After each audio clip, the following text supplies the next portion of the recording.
भगवान बुद्ध पर किए गए मेरे कथन के बाद कुछ विवाद उत्पन्न हुआ, जिस पर मैंने एक विस्तृत लेख लिखा है। परंतु वह पोस्ट क्या थी जिसने सोशल मीडिया पर बवाल मचा दिया? वह पोस्ट है, बुद्ध राजतंत्र के समर्थक और लोकतंत्र के विरोधी थे। अपने पिता की मृत्यु के बाद उन्होंने कोई जनमत संग्रह नहीं कराया। अपने छोटे चचेरे भाई महानाम को महाराजा बना दिया। राजाओं से भी परामर्श नहीं किया था। इस पर आगे विस्तृत लेख देखें। गुलाब प्रश्नोत्तरी सूचना दिनांक 6 फरवरी 2025। श्रीमान दिलीप जी, आपने मेरी बात को बकवास कहा। आपने मेरी बात को असंगत कहा। सच भी यही है।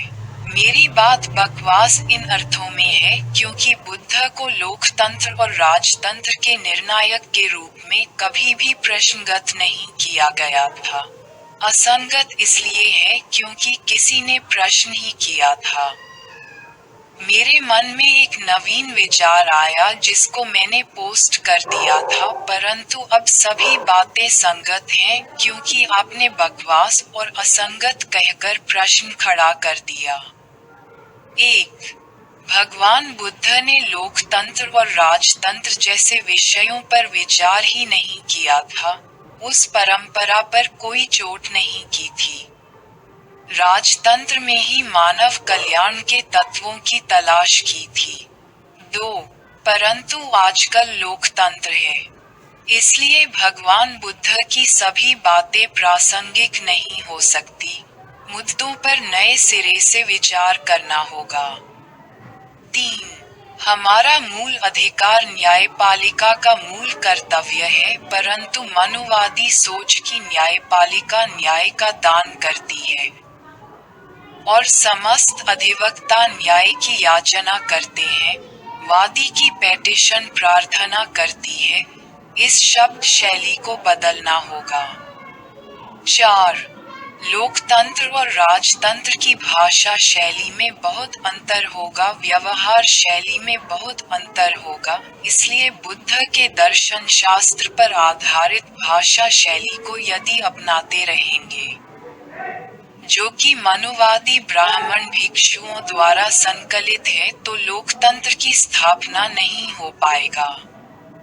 5. आपके अंतर्चित्त में बुद्ध बसे हैं, इसलिए बुद्ध दर्शन में छूटी हुई चीज आपको नजर नहीं आ रही है। 6. यदि आप अपनी नजर दौड़ाएं तो पाएंगे कि संपूर्ण जीवन बुद्ध का अपने पिता के साथ मतभेद बना रहा है। मृत्यु के समय में वह कोई विवाद करना नहीं चाहते थे। पिता की आंखों के सामने ही महाराज का पद उनके परिवार के पास रहे। देखते हुए मरना चाहते थे। एक पुत्र की हैसियत से भगवान बुद्ध ने अपने इस दायित्व का निर्वहन किया और अपने चचेरे भाई महानाम को महाराजा बना दिया। अन्य राजाओं से विचार विमर्श तक नहीं किया। यह एक अलोकतांत्रिक प्रक्रिया है। 7. बुद्ध ने कभी खुद को भगवान नहीं कहा। वह राग दोष मोह से मुक्त थे, इसलिए प्रेम बस लोग उनको भगवान कहते हैं, अर्थात जिसने अपने विकारों को नष्ट कर दिया हो। 8. सिद्धोधन को महाराज के पद से अपदस्थ करने के लिए राजाओं ने कई बार प्रयास किया, परंतु कुशल रणनीति के कारण सिद्धोधन महाराज का पद अपने पास बनाए रखने में हमेशा सफल रहे। उनकी मृत्यु के बाद जनमत संग्रह से महाराज का चुनाव होना चाहिए था, परंतु ऐसा नहीं हुआ। कृपया ऐतिहासिक दस्तावेज देखें अथवा टीवी सीरियल का 52 एपिसोड देखें। 9. मेरा इशारा सिर्फ लोकतंत्र और राजतंत्र के समर्थन पर है, सच को स्वीकार करने में किसी को तकलीफ नहीं होनी चाहिए। भारतीय लोकतंत्र की स्थापना में बुद्ध का दर्शन प्रासंगिक नहीं है। मनुवादी ब्राह्मण सोच के लोग भी बुद्ध को कंधे पर उठाए चलते हैं क्योंकि वह राजतंत्र के समर्थक हैं। दान, दया, करुणा, मैत्री की बात करते हैं। ये सभी राजतंत्र की अच्छी बातें हैं, परंतु लोकतंत्र हर विषय में अधिकार की बात करता है, समानता की बात करता है। प्रतिवादी सोच के तहत समता की बात करता है। लोकतंत्र में संत शिरोमणि गुरु रविदास का दर्शन तो प्रासंगिक है, परंतु बुद्ध का दर्शन प्रासंगिक नहीं है। अपने अंतिम समय में बाबा साहब भीमराव अंबेडकर ने जो बैसाखी पकड़ाई है, उसके आधार पर नए दर्शन की खोज करनी होगी, अन्यथा बाबा साहेब की 22 प्रतिज्ञाएं नहीं होती, केवल पंचशील होता। मनुवादी ब्राह्मण भिक्षु केवल पंचशील की बात करते हैं, 22 प्रतिज्ञाओं की बात नहीं करते और डॉक्टर भीमराव अंबेडकर से नफरत करते हैं। तभी भारतीय संविधान को स्थापित करने के लिए लोकतंत्र की स्थापना कर पाएंगे। 10. भारतीय संविधान के अनुच्छेद 326 के अंतर्गत हम मतदान नहीं करते। हमारे पास मताधिकार है। जब तक मतदान की बात रही, नोटा का कोई विकल्प नहीं था। अब नोटा का भी विकल्प है। नोटा को और व्यापक बनाने की आवश्यकता है। इसके लिए नवीन सोच के लोगों को सड़कों पर आना होगा। भारतीय संविधान को स्थापित करना होगा। 11. मनुवाद की सोच को तोड़ते हुए एक नया विचार है, मताधिकार।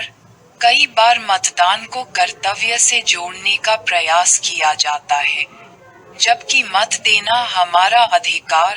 हम चाहे तो सबको नाकारा घोषित कर दें, किसी के पक्ष में मत ना करें, अर्थात कोई हमें अपने पक्ष में मत देने अथवा दूसरे के पक्ष में मत ना देने से बाध्य नहीं कर सकता है। 12. न्यायपालिका को समुचित व्यवस्था करनी होगी क्योंकि यह उसका कर्तव्य है, अन्यथा सेवकों को पद से हटाया जा सकता है। ऐसे अधिनियमों का उपबंध करना होगा, तभी भारतीय संविधान स्थापित होगा। अस्तु, मैं बात समाप्त करता हूँ। नवीन दर्शन के जनक अधिवक्ता कमलेश कुमार मित्रा 9335122064।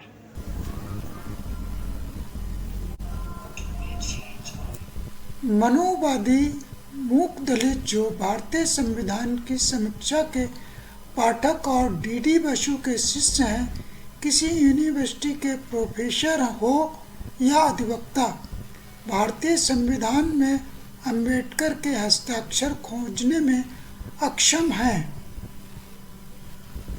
नए वाक्यों को लिखने में वक्त तो लगता है, ये पंडित की बात नहीं, घिसी पिटी सौगात नहीं। एक नए वाक्यों को लिखने में डर भी लगता है।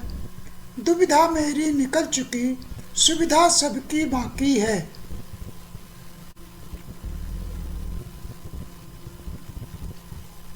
मैं किसी के बौद्धिक स्टोर रूम का चौकीदार नहीं हूँ।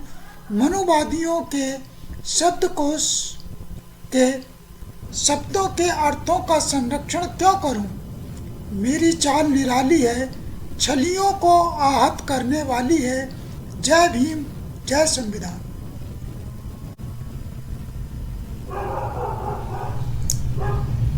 भारत के संविधान में अधिकार की बात है, कर्तव्य की बात है, कर की बात है, परंतु दान और दया की बात नहीं है, क्योंकि लोकतंत्र में दान और दया के लिए कोई स्थान नहीं है। वह आर्थिक समानता पर चलता है।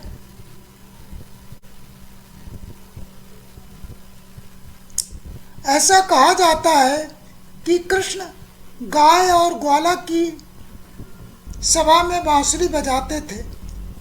गधों और मूर्खों की सभा में उन्होंने बांसुरी क्यों नहीं बजाई?